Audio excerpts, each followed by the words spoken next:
जुन्नर तालुक्यामध्ये अनेक ठिकाणी जमिनीचं सपाटीकरण करायचं या नावाखाली मुरुमाचं मोठ्या प्रमाणात उत्खनन होतं आहे. हे नियमबाह्य होते अशी नागरिकांची तक्रार आहे.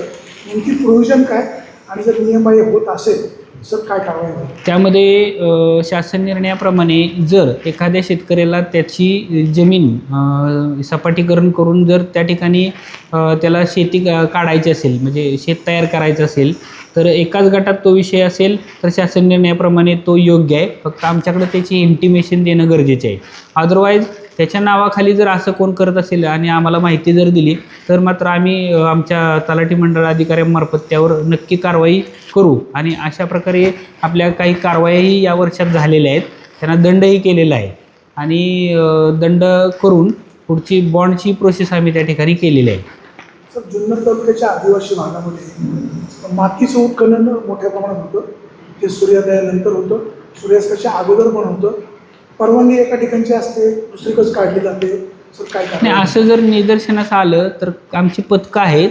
आता रात्रीचे गस्त पथकांचे मी तुम्हाला फोटोनिशी पुरावे पण देऊ शकतो आणि त्या ठिकाणी जर तसं काय आढळलं तर नक्की कारवाई होईल. परंतु काही ठिकाणी आम्ही ग्रामपंचायतीची जर परमिशन त्या ठिकाणी असेल पेसा क्षेत्रामध्ये वगैरे तर त्यांना आम्ही नियमानुसार काही ठिकाणी परमिशन पण दिलेली आहे. अदरवाईज त्या परमिशनच्या जर बाहेर कोण करत असेल तर त्यांच्यासाठीही सूचना राहील की एकदा कारवाई झाल्यानंतर आपल्याला जे काही दंडात्मक किंवा फौजदारी स्वरूपाची कारवाई करावी लागली तरी ती आम्ही त्या ठिकाणी करणार आहे.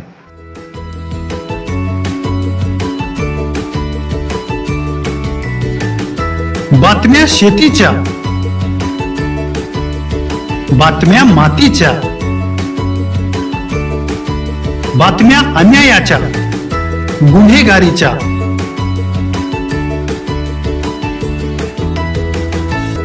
राजकारणाच्या आणि समाजकारणाच्या,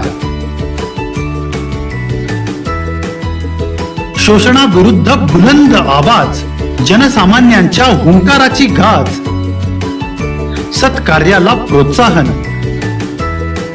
दुष्कृत्याला अनुशासन, निर्भीड, निस्पृह, सडेतोड, बेधडक आणि रोखठोक म्हणजेच विघ्नहर टाइम्स. शोध बातमीचा, ध्यास सत्याचा. आपलं चॅनल, आपली बातमी. सबस्क्राईब तर कराच, पण बेल आयकॉनवर क्लिक करायलाही विसरू नका.